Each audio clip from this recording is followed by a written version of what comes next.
Ah, Bueno, pues vamos entonces al tema 2 y dentro del tema 2 nos vamos a centrar en el bloque de literatura, que ya es el primero, es el inicio realmente del contenido de literatura. ¿Vale? A ver, hasta ahora lo que habíamos visto era, bueno, vimos en el tema 1 cierta introducción, ¿no? De lo que era la literatura y demás.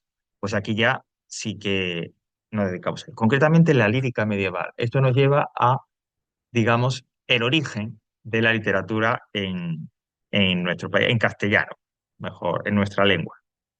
Bueno, luego comentamos porque hay por ahí algún ejercicio para consultar, para practicar si queréis, que yo creo que puede estar bien.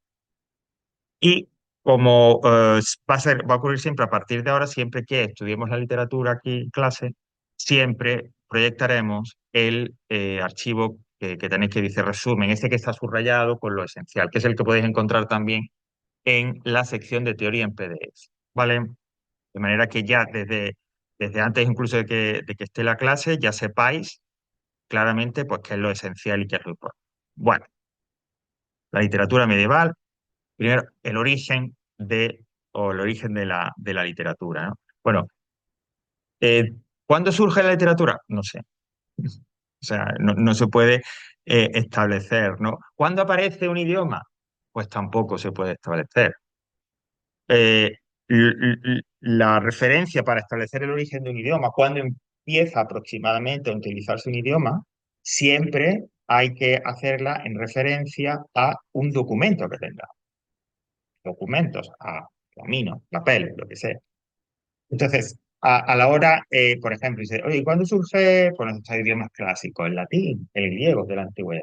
Pues hasta que no tenemos un documento donde aparece un texto en latín, un texto en griego clásico, pues yo no puedo. Y si es el texto, el papel, digamos, más antiguo que se ha encontrado, pues entonces se dirá, bueno, pues se entiende que a partir del siglo tal, el latín ya era de uso común, el latín se utilizaba, etcétera, etcétera.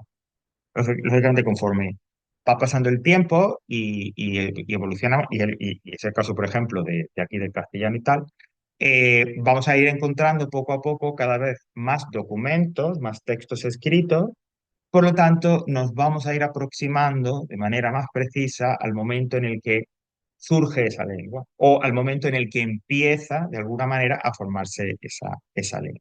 ¿Vale? Que al igual que, como dice ahí, que los orígenes de la literatura, y al igual que yo he comentado otras veces, siempre son orales. Es decir, el hecho de que estén por escrito no significa que justo ahí empezó a utilizarse, sino que seguramente vendría utilizándose desde ya hace tiempo. Lo que pasa es que, insisto, para poder datarlo, para poder decir, a partir del siglo X, pues yo tengo que encontrar un texto en donde aparezca ya ese idioma y determinar de cuándo es eso.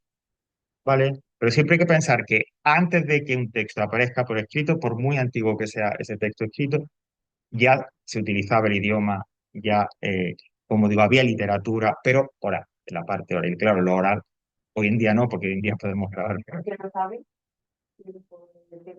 Porque no queda ningún registro, Adela. Es decir, la historia, eh, exactamente, exactamente. Pero, y además, claro, estamos hablando sobre todo de épocas muy, muy antiguas. Eh, y en el caso concreto de la lengua, pues encontramos como esos documentos, pero los académicos y demás y han teorizado, o sea, que tiene una base científica, no sabría decirte exactamente, pues, a partir de qué, hola, pero hay una base científica que determina que antes todas las lenguas que tienen versión escrita, porque no todas las lenguas han tenido versión escrita o tienen versión escrita. Pero la forma primigenia, la forma en la que surge siempre una lengua es la oral. Y son procesos además que no es de un día para otro, sino que son procesos muy largos, de mucho tiempo. Pero sí, eso lo han determinado, insisto, no sé exactamente con qué procedimiento especial, pero sí han determinado que cuando una lengua aparece ya registrada en un texto, es decir, cuando alguien se ha dedicado a escribir, pasar algo por escrito de una lengua en concreto, previamente la lengua ya viene utilizada. Previamente la lengua como digo, sirve como vehículo de comunicación oral entre la gente. Claro, como esos registros orales no existían, ese uso se perdía, pues no se puede determinar con exactitud. Si ahora nos vamos, digo, profundizáramos en el tema y viniera un académico de investigación, nos dirían, bueno, pues tenemos ciertas técnicas, ciertos cálculos que nos permiten determinar tal, tal, ¿vale? Pero realmente eh, la datación exacta de, no solo de las lenguas y tal, sino en general de los hechos históricos, es algo relativamente reciente. Es algo relativamente reciente, ¿no?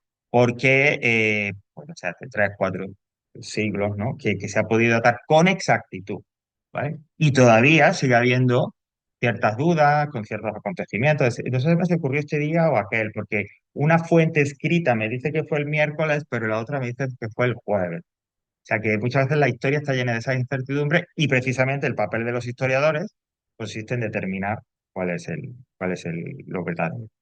Bueno, pues eso en cuanto a la lengua y los orígenes de la literatura. Siempre son así, siempre se empieza en lo oral. En el caso del español o del castellano, me da igual, ahí también hay mucho debate, pero bueno, yo a veces voy a decir castellano, a veces voy a decir español, eh, para no repetir mucho.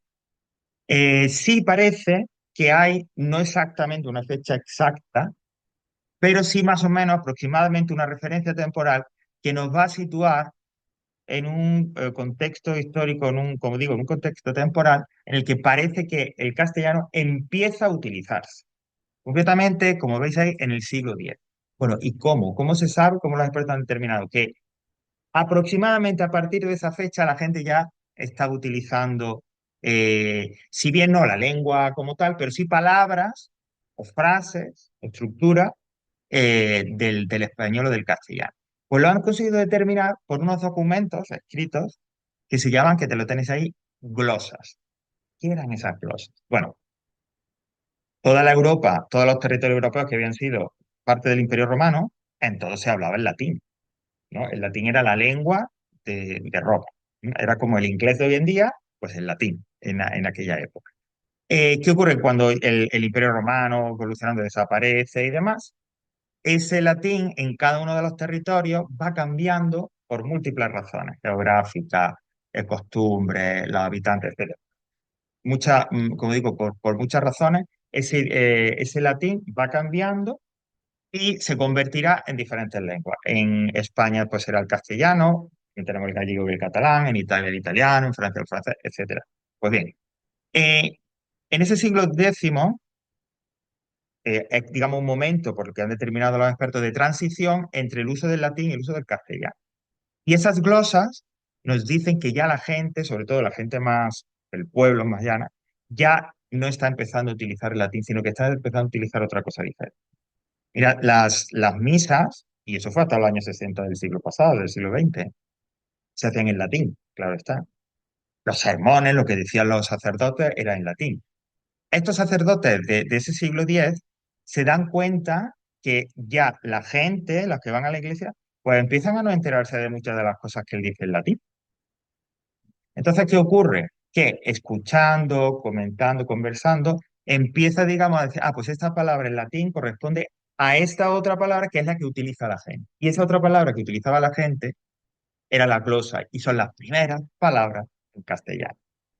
Como esos documentos en los que se va recogiendo esas primeras palabras del castellano que, como digo, el pueblo va utilizando, se le llama glosas. Y como vienen del siglo X, pues más o menos en torno a ese momento es que se data el origen, ¿no? Digo, pues una cosa curiosa, ¿no? Como ellos van viendo, ¿no? A través, en este caso, a través de la iglesia, etcétera, se van dando cuenta de que ya está surgiendo otro idioma diferente. Y por eso hacen, digamos, al lado de lo que es el discurso en latín o de la palabra en latín, pues ponen esa otra palabra, o ponen una explicación en esa nueva lengua que parece que está ahí hablando la gente, para que cuando vuelva a repetir, cuando vuelva a hacer ese sermón, o si bien hace otro y utiliza esas palabras, utilice aquellas que la gente entiende. Como- Los libros que vienen a mostrar el lenguaje. Exactamente, exactamente. Hoy en día esas notas a pie de página o notas en el margen, Normalmente o bien nos aclaran una palabra o nos hacen un comentario. Efectivamente, pues eso eran las glosas. Exactamente, igual. Sí, que seguro por ahí por internet, no, yo no me he parado de revisarlo, pero seguro que vais a encontrar imágenes de estas glosas y de estos documentos y demás. Muchos comentarios de sí, sí, sí. Fijaos, tenemos de dos tipos, insisto, estas glosas o estas palabras ya en ese protocastellano aparecen en esos documentos religiosos, en esos textos religiosos, y las más conocidas, las glosas más conocidas, más importantes, ¿no? Las que han permitido el inicio del estudio sobre el castellano, son las llamadas glosas emilianenses y glosas silenses. ¿Por qué emilianenses y silenses? Porque corresponden a dos monasterios. Las glosas emilianenses, que más o menos están en torno al siglo X, son documentos que venían anotados con esas nuevas palabras que se encuentran en el monasterio de San Millán de la Cogolla, que está en la Rioja. Y los silences, o las glosas silences, son porque esos otros documentos, con estas otras explicaciones, o con estos comentarios, con estas palabras traducidas del latín, digamos, se encontraron en Santo Domingo de Silos, que está en Cuba. ¿Vale? Como eran textos religiosos, pues lógicamente se han encontrado en lugares de culto, en monasterios en este caso. Pues eso es el verdadero origen de la lengua, de nuestra lengua, del castellano, del español. Y a partir de ahí, pues ya, lógicamente, se irá desarrollando hasta que llega un punto que el latín desaparece porque ya nadie lo utiliza, nadie lo entiende y todo será castellano. Pero el castellano, esto como a título informativo, ese castellano original, el que empieza en la Edad Media, a partir de ese siglo X, etcétera, no es el de hoy en día. Antes comentabas, ¿no? Bueno, que si leemos un poema de esta época y tal, pues de repente hay palabras, formas de escribirlas, etcétera, que no me entero. Claro, porque las lenguas evolucionan, cambian. ¿Vale? Por eso, como digo, ese castellano es castellano, por supuesto se parece al nuestro, pero es bastante diferente.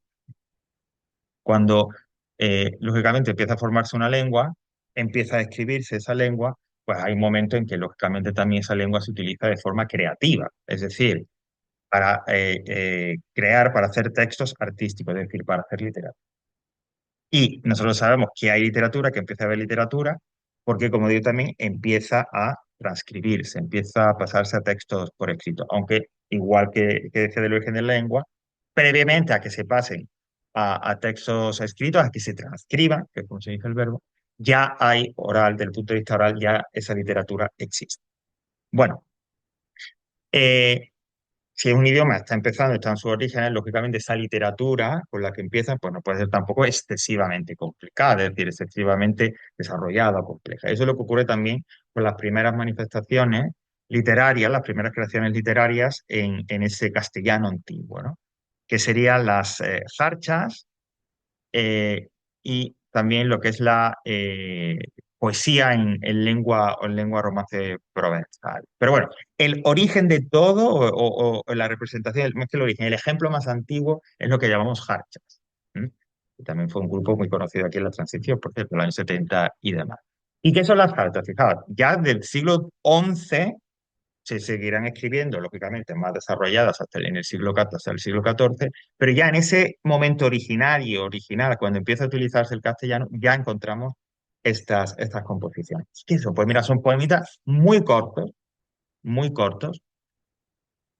que aunque están transcritos, tienen un carácter oral para cantarlo o para recitarlo, sobre todo son poemas de amor, básicamente, en los que hay como un tema común a todas esas primeras, sobre todo a las primeras jarchas, hay como un tema común, y es que hay una amada, la mujer, ¿no? Que se queja, se lamenta porque su amado, pues, no está con él, por la razón que sea, pues, porque ha ido a la lucha, está de alguna manera. Entonces, las jarchas fundamentalmente giraban en torno a eso, a esa queja, ese lamento de la mujer amada que no tenía al lado al amado, ¿vale?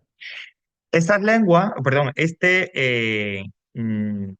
jarchas, la gran mayoría están escritas no exactamente en castellano o en un estadio, en una fase de castellano muy, muy inicial, que se llama mozara.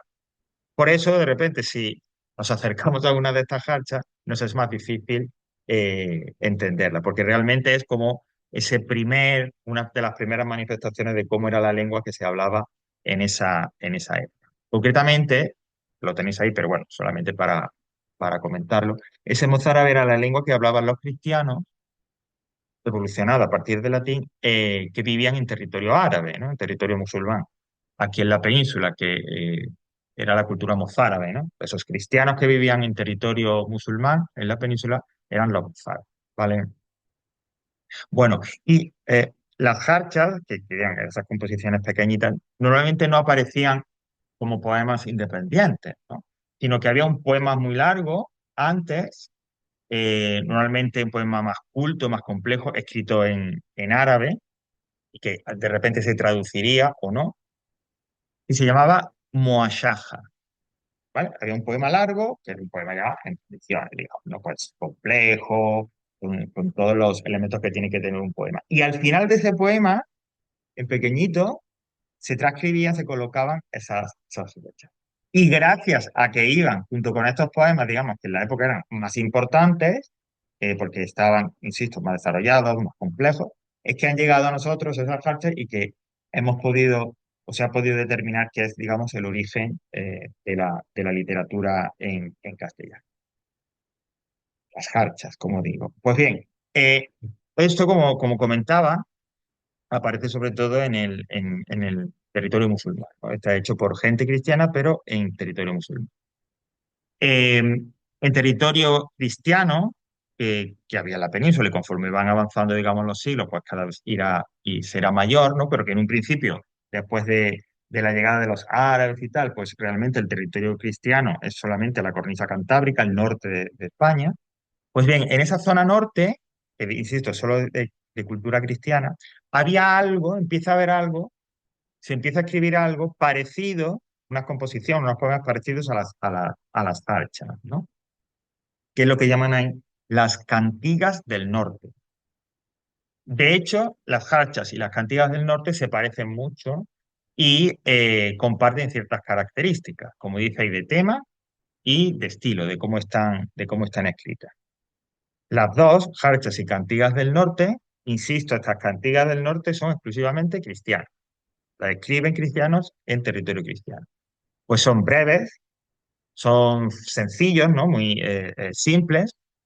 Como hablan, digamos, el tema es un amor, pues de lamento, ¿no? Como dice ahí, son muy sentidas.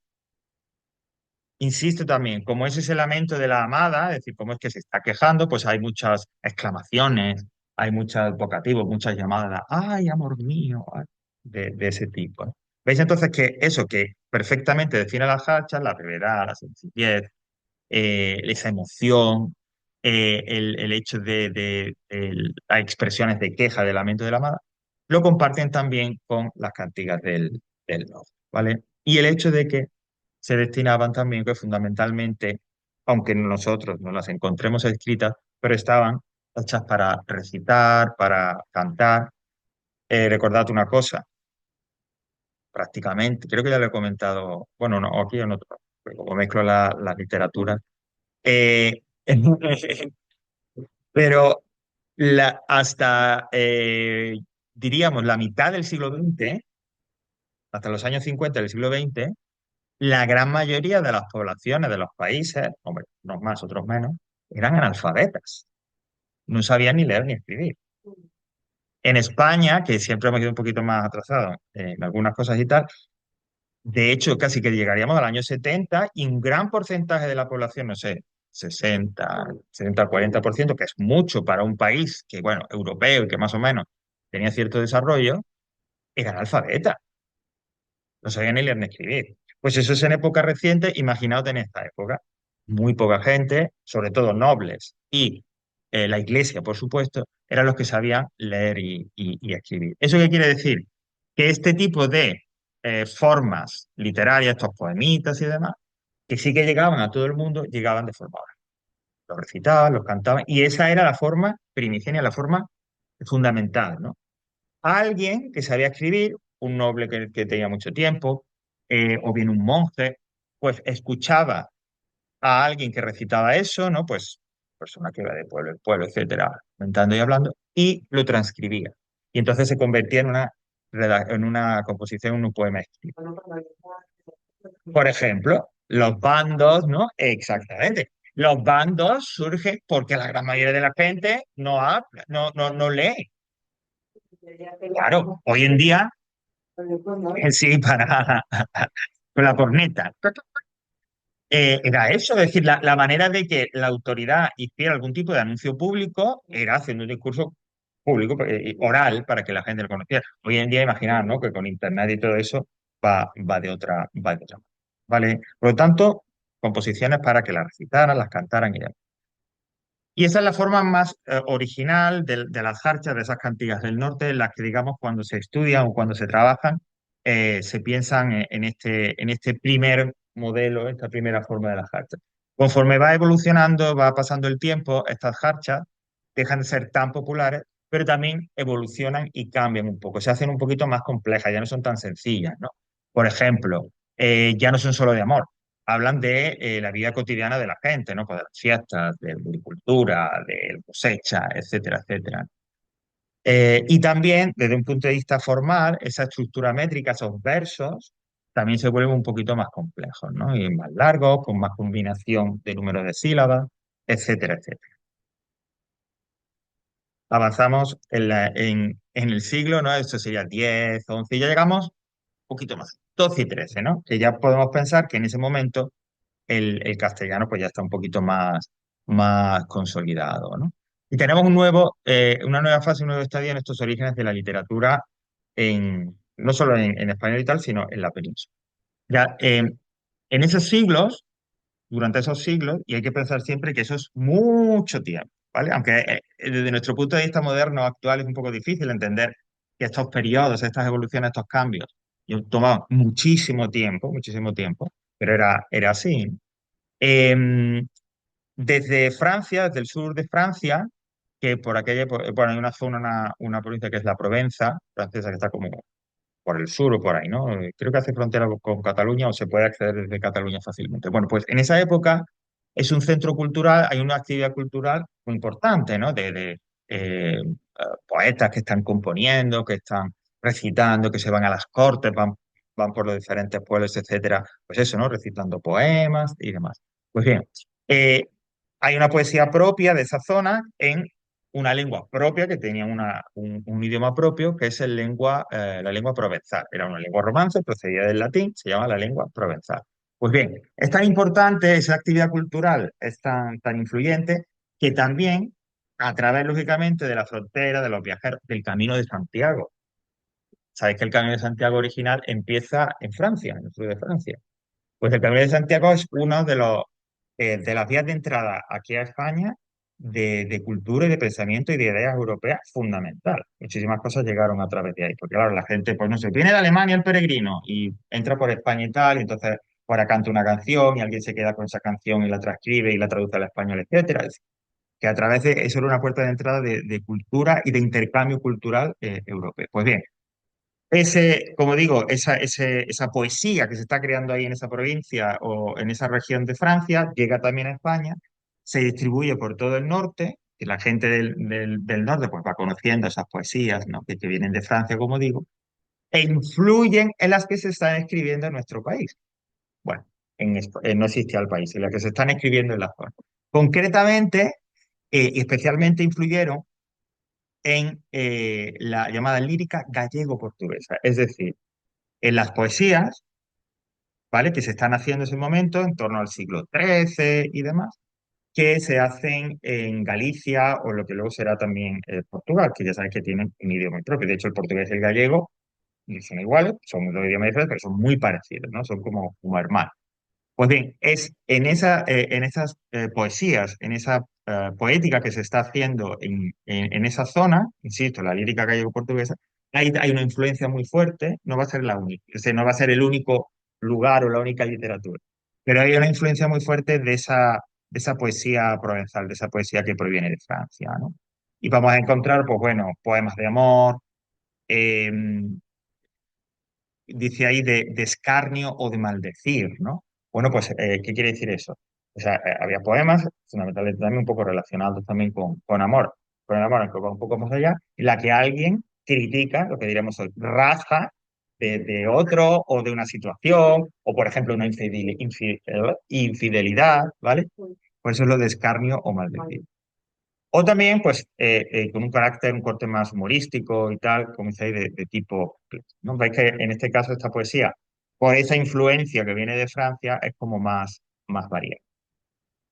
Y llegamos al final, digamos, de estos orígenes de la literatura, de la poesía, mejor dicho, que es el siglo XIV. O sea, ya estamos en plena Edad Media, en 1300, a partir del año 1300, y ya, digamos, un momento en el que la cultura, el arte y la cultura propia, local, pues ya está bastante más desarrollada, ha evolucionado. Por supuesto, ya todo el mundo habla español, etcétera, etcétera.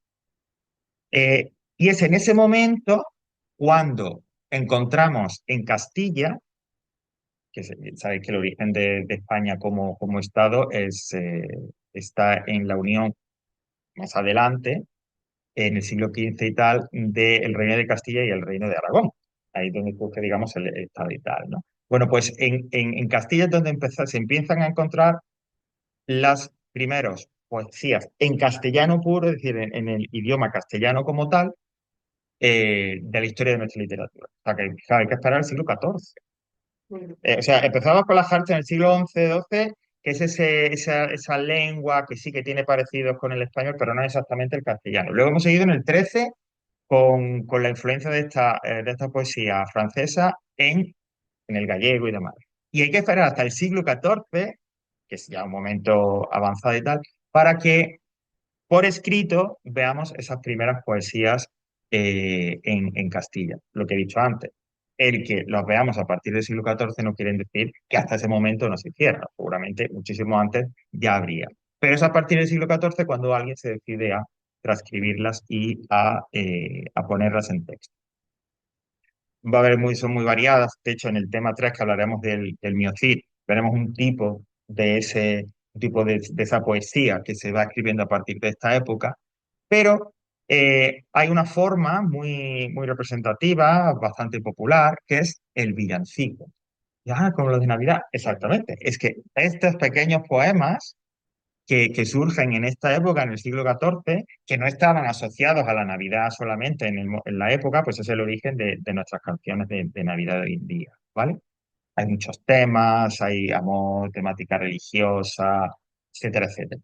Y han llegado, lógicamente, muy alterados, muy cambiados, pero de alguna manera han llegado hasta nuestros días a través de la Navidad y fundamentalmente con la temática religiosa, ¿no? Con siempre con eso del niño Jesús, el nacimiento y Por eso pero- vamos a hacer las iglesias. sí, sí, sí, sí, exactamente. Ajá. Ahí tenéis la prueba de lo que estoy diciendo, de esa conexión con lo religioso y que ha permitido que se mantenga. ¿Eh? Es decir, que desde ese momento, del siglo XIV hasta hoy, que estamos en el siglo XXI, se sigamos teniendo este tipo de composición.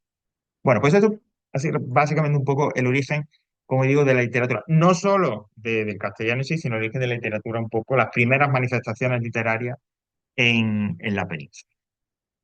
Saltamos ahora al siglo XV, ¿no? Siglo XIV, siglo XV.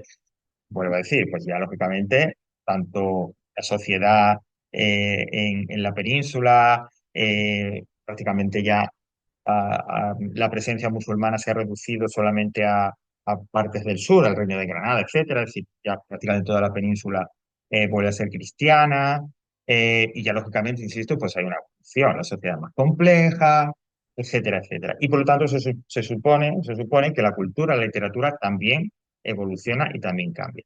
Y es el momento entonces en donde nos vamos a encontrar, como dice ahí, con una poesía, pero que ya no va a ser una poesía tan sencilla, tan popular, incluso no va a ser una poesía ya única y exclusivamente oral, sino que vamos a encontrarnos ya una poesía culta, es decir, más intelectual, más refinada, más compleja, porque ya va a ser creada por gente, digamos, que está formada, que ha estudiado, sabios, intelectuales, como digo, que ya manejan como lengua muy habitual, no como lengua muy habitual, perdón, como lengua habitual el castellano, entonces aplican ese conocimiento, esa formación que tienen a la creación de poemas, ¿vale? Eso será a partir del siglo XV.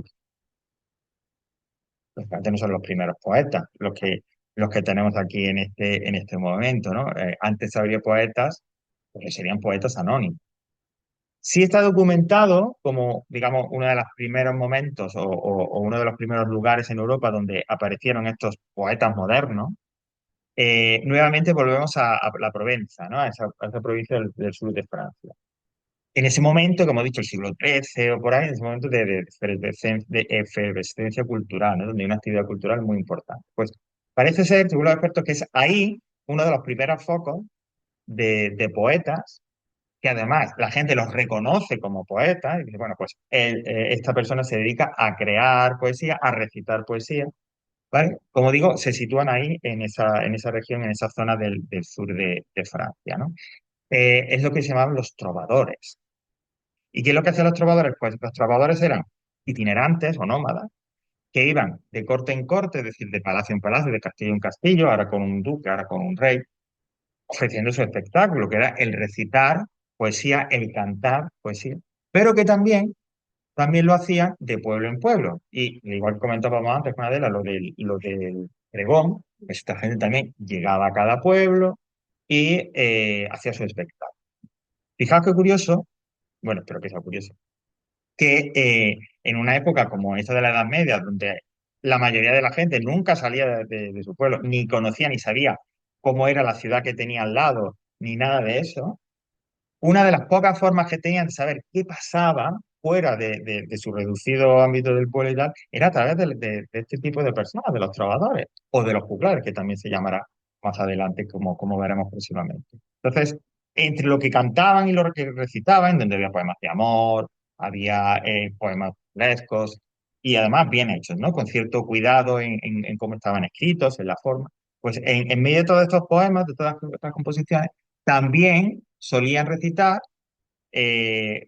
poemas o canciones donde contaban pues, que había sucedido una batalla muy importante, entonces la gente conocía que se había producido esa, o que el rey había muerto y había un nuevo rey, Todo lo que llevaban al ese, ¿no? por ejemplo. Sí, sí, se acompañaría. Productores. No. No exactamente, es decir, lo que cantaban, lo que recitaban era muy variado. En la corte y en los pueblos también, digamos, en las plazas públicas. Por supuesto, parte de ese, que yo estoy llamando un poco espectáculo, pero bueno, que era algo así, era por supuesto el humor, ¿no? Y la burla y tal. Pero era un poco más complejo que eso, porque había poemas de amor y, digamos, estos poemas, entre comillas, informativos, ¿no? Porque, insisto, es que no había otra manera de que mucha de esta gente se enterase de lo que pasaba, ¿no? Que para nosotros eso es imposible. Quiere decir que muchas veces parece que uno se entera de las cosas antes de que ocurra, ¿no? Porque enseguida aparece ahí en móviles, redes sociales y demás, ¿vale?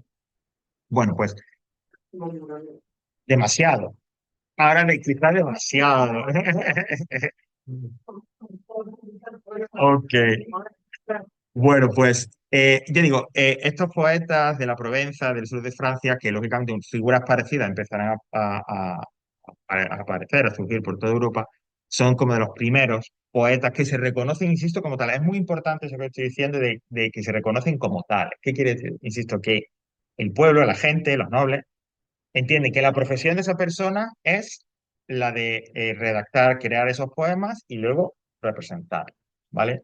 Durante mucho tiempo, yo diría que fijaos incluso casi que hasta el siglo XIX, o sea, muchos siglos después, la literatura no se considera como un oficio, es decir, realmente poca gente decía, ¿cuál es tu oficio? Soy escritor, sino que hacían otra cosa, otra profesión, y junto con ello escribían. Oye, si les iba bien, pues bien, y si no, no. Pero en realidad la mayoría de los autores tenían otros trabajos. Por ejemplo, Cervantes, que hoy uno piensa como creador de una de las obras más importantes de la historia de la literatura, que es el Quijote, que se dedicaba exclusivamente a escribir. Pues no, fue recaudador de impuestos, se dedicó fue guerrero, un soldado, y en todo ese cúmulo vital, porque además ya lo comentaremos un poco cuando lleguemos a Cervantes, en toda esa peripecia vital, ¿no? Que él vive una vida muy intensa, escribió. Hombre, tuvo mucho éxito y seguramente ganaría dinero, pero tanto como para dedicarse exclusivamente a eso, ¿vale? Hoy en día no, hoy en día los grandes, sobre todo los escritores que venden mucho, son escritores. Entonces, te lo encuentras en la radio, en la televisión, publican un libro, el libro se vende, etcétera, etcétera. ¿Vale? Bueno,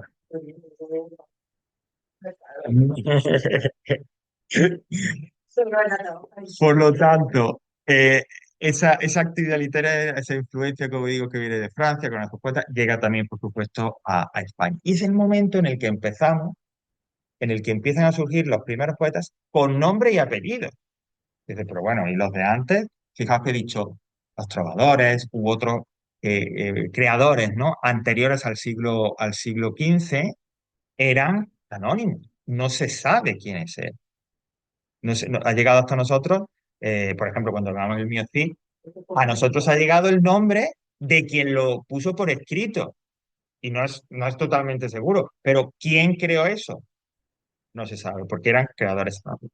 Pero con esta evolución, con esta importancia que se le empieza a dar, como digo, al poeta como creador, etcétera, y que esa influencia se distribuye por toda Europa, aquí en Castilla empiezan a aparecer los primeros poetas con nombre y apellidos que han llegado hasta nosotros y que son las primeras figuras literarias, ¿no? Esos creadores, como digo, cultos, estudiosos, formados, y que por lo tanto escribirán una poesía pues igual, ¿no? Es compleja, más culta, más refinada. Hay tres autores que nosotros nos vamos a referir, que son el Marqués de Santillana, Juan de Mena y sobre todo Jorge Manrique, porque es el que tiene quizás la obra más representativa de este periodo. Bueno, el Marqués de Santillana, Íñigo López de Mendoza, pues igual, ¿no? Él cultivó fundamentalmente una poesía más culta, más refinada. También escribió cosas más populares, más cercanas al pueblo, como por ejemplo las serranillas, ¿no? Que eran unos poemitas también cortos, ¿no? Por que veáis un poco en qué consistía.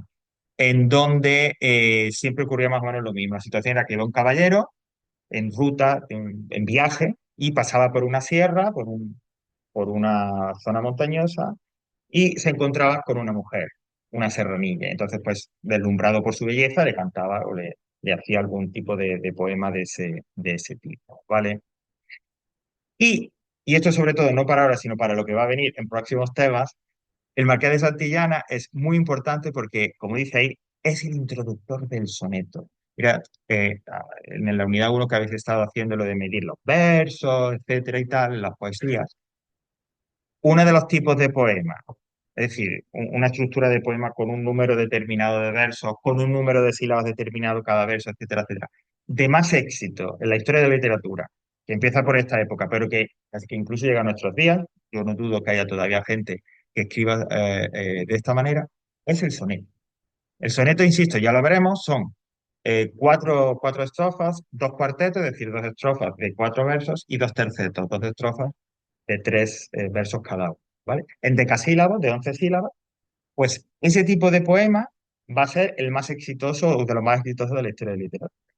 Y cuando llegamos al Renacimiento, es el momento álgido, el momento en el que se escriben en castellano o empiezan a escribirse los mejores sonetos, los mejores ejemplos de este tipo de poemas, concretamente por Garcilaso de la Vega y ya hablar. Pero por eso, digamos, el Marqués de Santillana, aparte de por lo que escribiera, tiene tanta importancia en la historia de la literatura, porque fue quien trajo desde Italia, al parecer, el soneto tiene un origen italiano. Por aquella época, parte de Italia pertenecía al Reino de Aragón. El sur de Italia, lo que era lo que luego fue el Reino de Nápoles y demás, Sicilia, la isla de Sicilia, eso perteneció al Reino de Aragón. Y luego ya cuando se produjo la unificación al Reino de España, pues casi que hasta el siglo XIX. Mucho más.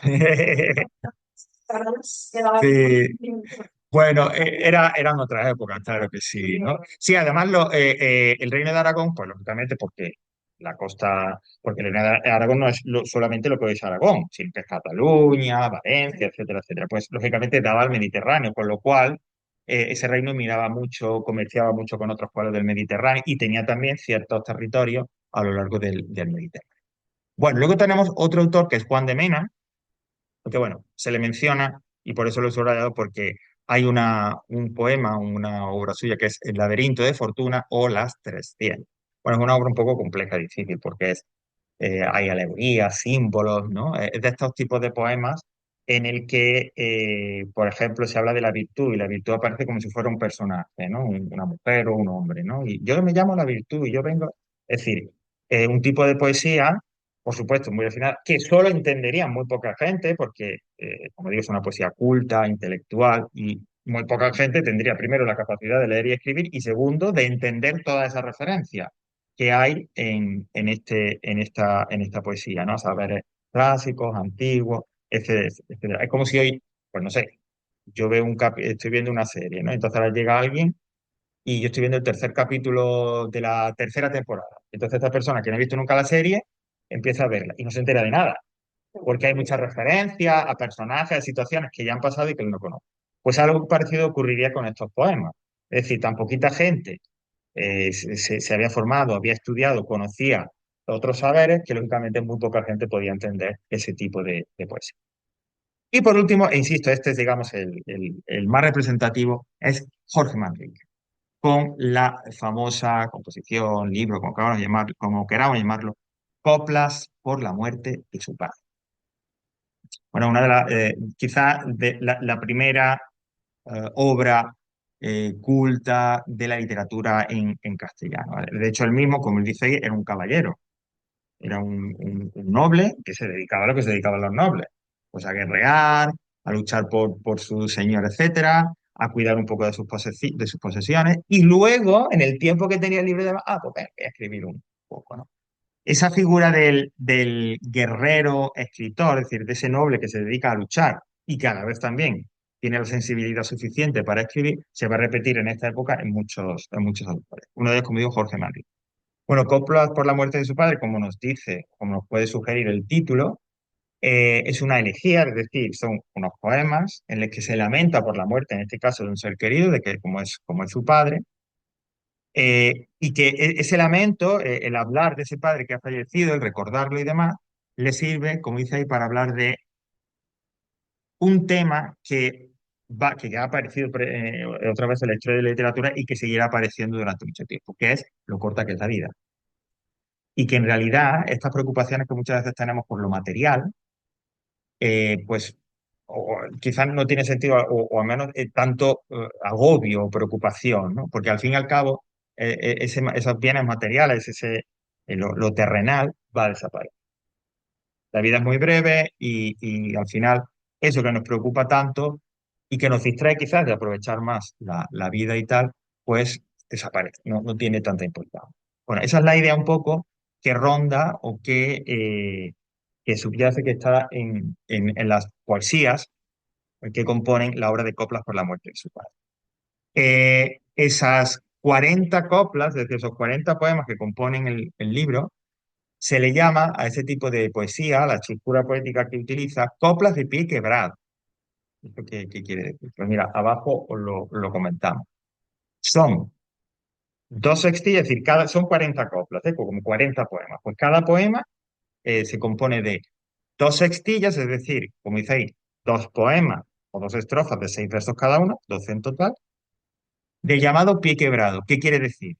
Que en esas estrofas de 6 versos se combinan versos de 8, ¿vale? Y de 4 sílabas, ¿vale?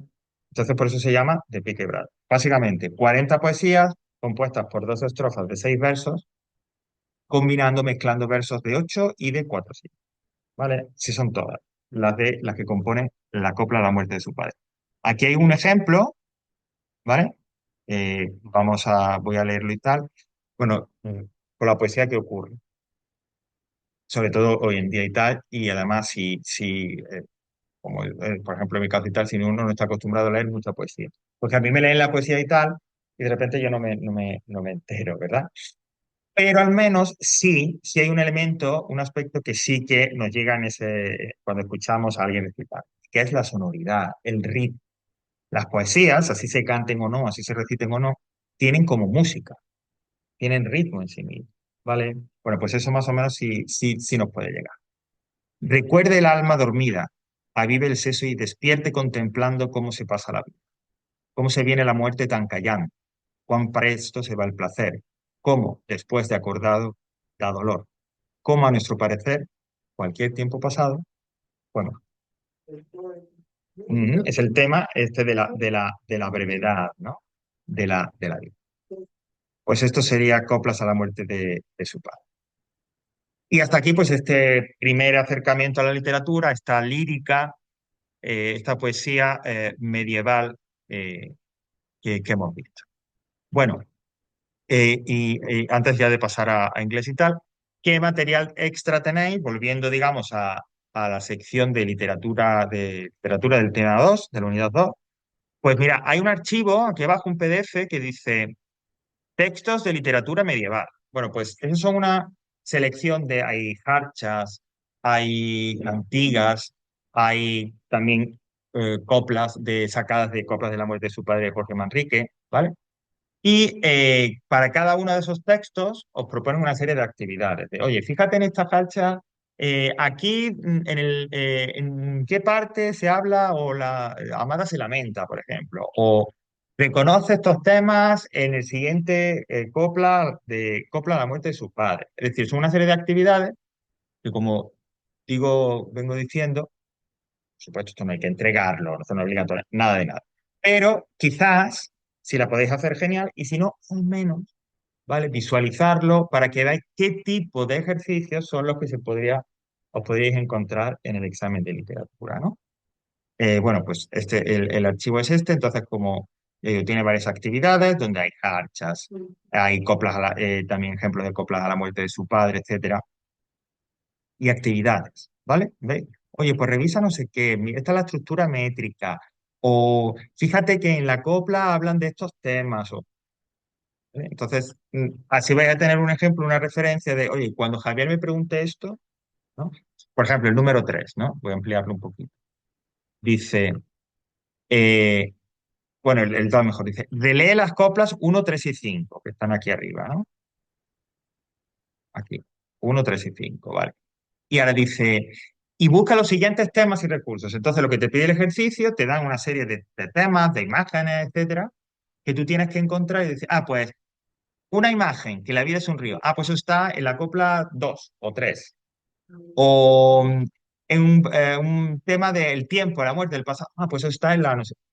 Por ejemplo, pues esto es una buena forma de preguntar de manera práctica, directa y sin que os lleve mucho tiempo sobre el tema este de la lírica medieval, ¿vale? Por eso digo que, bueno, que lo hagáis o no, pero si es posible, sobre todo cuando estemos más cerca del examen, cuando empecéis un poco a repasar esto bien, venir aquí, ver esos ejercicios para que empecéis a tener una idea de, insisto, cuál va a ser, cómo se va a preguntar, ¿vale? Bueno, y por otro lado, volviendo ya al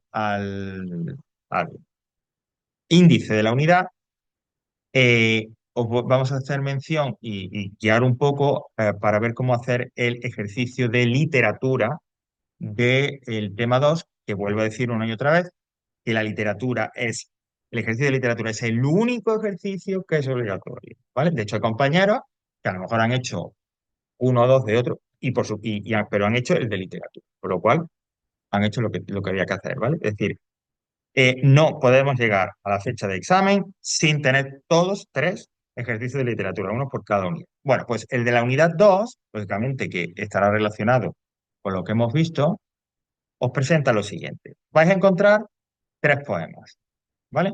Un ejemplo de una jarcha, un ejemplo de esa poesía influida por la lírica provenzal, la lírica que viene de Francia, que es compuesta en gallego o en un idioma parecido al gallego.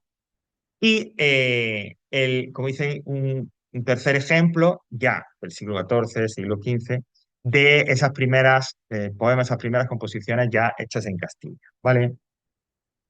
¿Ok? Creo que antes lo estabais comentando, quizá el que menos se entienda, pues es el de la jarcha, ¿no? Porque es una... Las otras están traducidas, pero el de la jarcha, pues no. Yo antes. Exactamente.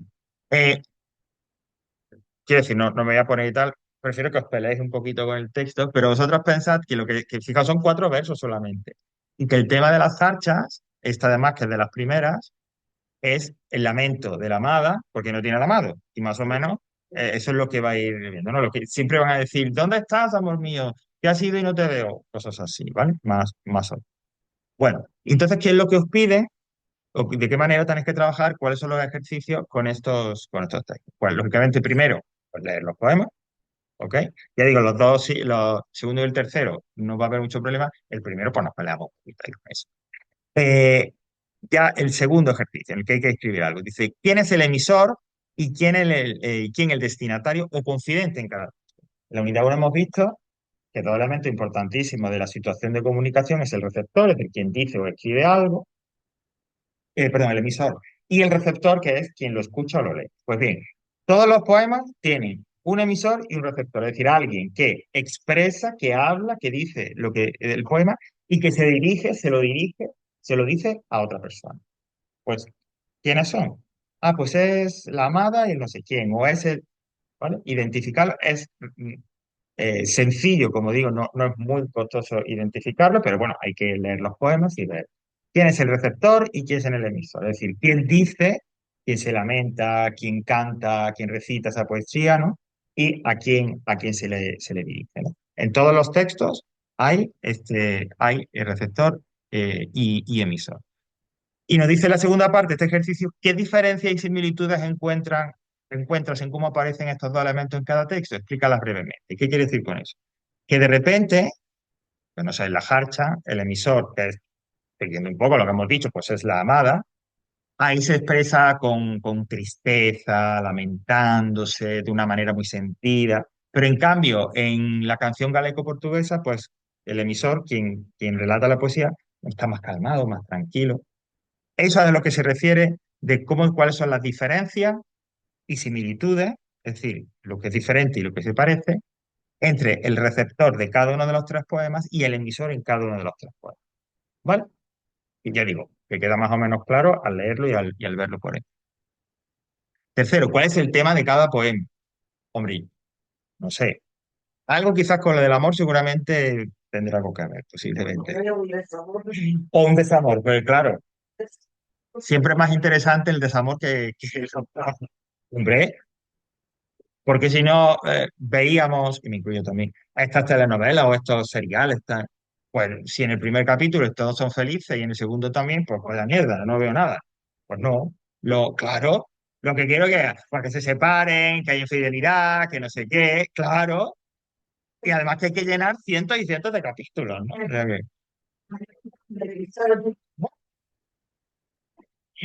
no sé cuántos capítulos tendría ese serial, ese telenovela, pero vamos, hasta que por fin se quedaron juntos, pues imagina si pasaron cosas.